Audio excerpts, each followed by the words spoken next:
Beginning of the end, chapter 63. David kills Goliath. This chapter is based on 1 Samuel chapter 16, verses 14 to 23, and chapter 17. When King Saul realized that God had rejected him, he was filled with bitter rebellion and despair. He had no clear understanding of his sin and did not reform his life. He brooded over what he thought was God's injustice in taking the kingdom away from his descendants. He constantly dreaded the ruin that he had brought on his family. He did not meekly accept God's rebuke, but his proud spirit became desperate until he was on the verge of becoming insane. His counselors advised him to seek a skilled musician, hoping that the soothing notes of a sweet instrument might calm his troubled spirit. David, as a skilled harpist, was brought before the king. His heaven-inspired music had the desired effect, and the dark cloud over Saul's mind was charmed away. Whenever necessary, David was called back to soothe the mind of the troubled king. Although Saul expressed delight in David and his music, the young shepherd felt a sense of relief when he went from the king's house to the fields and hills of his pasture. David was growing in favor with God and man. He had been in the court of the king and had seen the responsibilities of royalty. He had understood some of the mysteries in the character of Israel's first king. He knew that in their private life the household of Saul were far from happy. These things troubled his thoughts, but he turned to his harp and brought out music that elevated his mind to the author of everything good, and the dark clouds that seemed to shadow the future disappeared. David's special educator.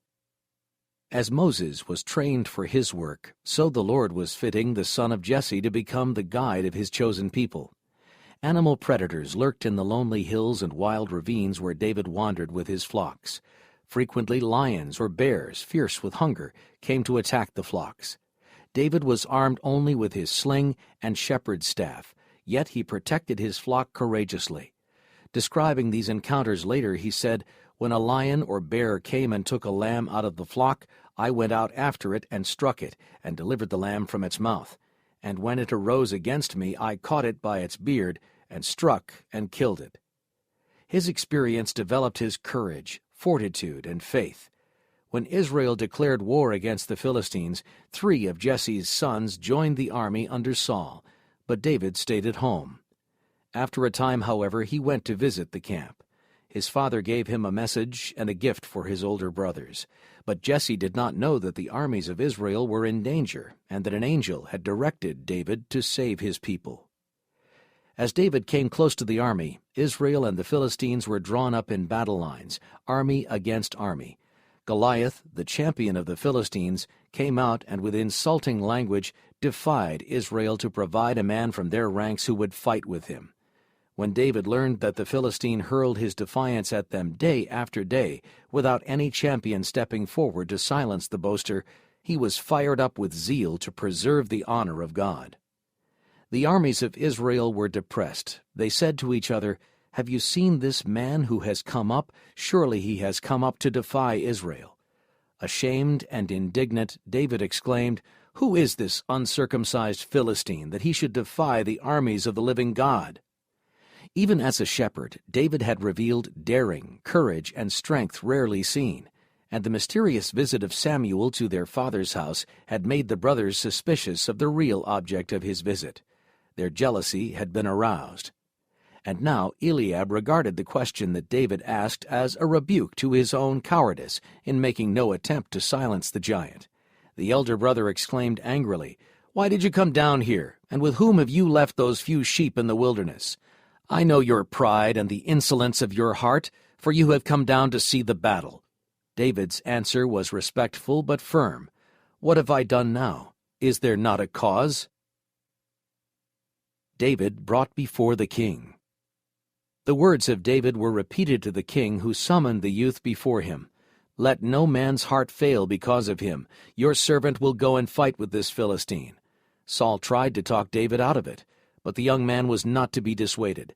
"The Lord, who delivered me from the paw of the lion and from the paw of the bear, he will deliver me from the hand of this Philistine." And Saul said to David, "Go, and the Lord be with you." For 40 days Israel had trembled before the Philistine giant.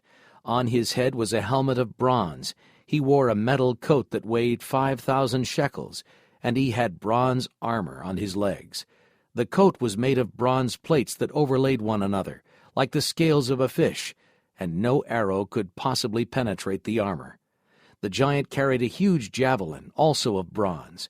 The staff of his spear was like a weaver's beam, and his iron spearhead weighed 600 shekels, and a shield-bearer went before him. Morning and evening Goliath had challenged the camp of Israel, saying, "Choose a man for yourselves, and let him come down to me. If he is able to fight with me and kill me, then we will be your servants. But if I prevail against him and kill him, then you shall be our servants. I defy the armies of Israel." The king had little hope that David would be successful in his brave attempt. He gave the command to clothe the young man in the king's own armor. The heavy bronze helmet was put on his head, and the coat of mail was placed on his body. The king's sword was at his side. Thus equipped, he started toward Goliath. But soon he came back. The worried spectators thought that David had decided not to risk his life, but this was far from what the brave young man was thinking. When he returned, he took off the king's armor, and in its place took only his staff and a simple sling. Choosing 5 smooth stones out of the brook, he put them in his bag, and with his sling in his hand advanced toward the Philistine. The giant strode forward boldly, expecting to meet the mightiest of the warriors of Israel.